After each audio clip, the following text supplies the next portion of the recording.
Well, hey guys, here we are at Grace Chapel in Lexington, Massachusetts. My name's Andrew Brett, I'm the Director of Middle School Ministries here, and I'm sitting with my good friend, Michael Flaherty, founder of Walden Media. And when we first heard about this idea of the middle school campference, I thought, Mike might be a great guy to bring in.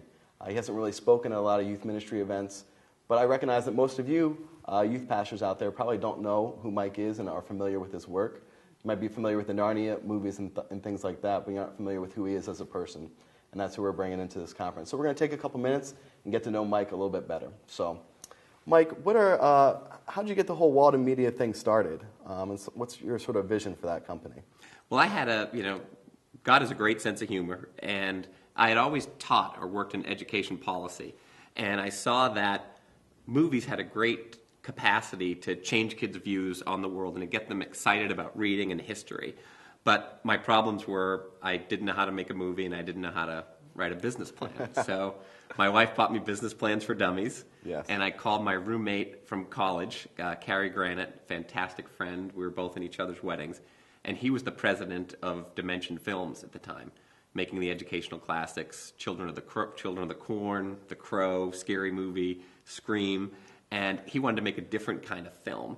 And we got together and we wrote this business plan and got laughed out of every venture capital firm from Boston to San Francisco until we met a great gentleman in Denver named Phil Anschutz. And Phil decided to invest in the company with the idea that we can, do well while doing good. Wow, that's awesome. That's a great story that sort of you had this calling and able to see sort of God bring you through that over the couple of years that you've been doing this now. For us, we like to have fun at these conferences. So what are you most excited about when you think about getting together with a bunch of youth workers for a weekend? Well, I think, it's as an introduction, C.S. Lewis said pride is one of the greatest sins, and so I'm trying to hold back. But my dodgeball skills are pretty much unparalleled. Yes. And as you know, last week we were at Camp of the Woods together with all the kids, and I don't think I got out once. Wow. Yeah. I mean, that's impressive.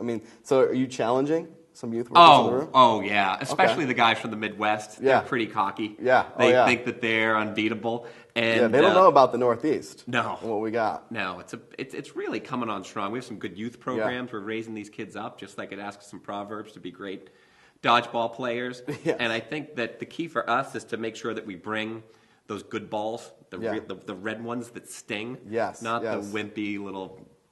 Let's hope that we get some good balls out there. We need good balls. So someone needs to write that down. Someone bring some good balls. Someone out there, maybe in the Michigan area, bring some good balls to play dodgeball with.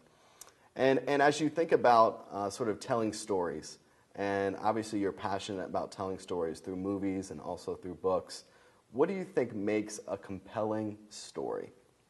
I think the ones that are, I think the Bible sends us in a good direction there in terms of the best stories are ones about redemption and reconciliation. And, the whole idea that every saint has a past and every sinner has a future. Yes. I think too often we try to look at people of faith as these cradle-to-grave saints. Mm-hmm. And I think people respond much more to folks like John Newton, who went from being a murderous slave trader to writing the greatest hymn for human freedom and becoming a great abolitionist. Right. And we have that in kids' books, too. Edmund betrayed his entire family. Mm-hmm. Eustace was on that same track, and these people went on to become heroes of Narnia. And so any story that shows it's not too late to be the man that God created you to be, those are the kinds of stories that I love. Yeah. Amen, preacher. That's the gospel message right there, isn't it? So, and as we sort of wrap up here with our last question, I know you're a big C.S. Lewis fan. And I've enjoyed reading tons of his books, and I think there's a lot that we can learn there. But what do you think? Maybe what's a couple things that we as youth workers can learn from a guy with the character and the mission of C.S. Lewis? Not to be scared of doubt. And I think that's the best thing, is kids are going to have a lot of questions. Anything that they've believed in is going to be questioned, as they get older and they get to new schools. They're going to be introduced to new ideas. And I think that part of the Great Commission for us is to make sure that we really understand how to respond to those questions and let kids know that that's what's so great about the Alpha Course. Let kids, we shouldn't be afraid of the big questions. Yes. And we should be ready to answer them and answer them well. And also, I think that kids today have it really tough with social media and all kinds of other things.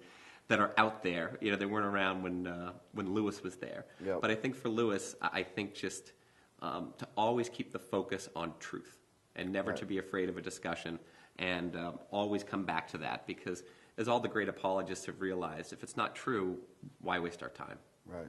Yeah, absolutely. Well, there it is. That's a quick appetizer with Michael Flaherty of Walden Media.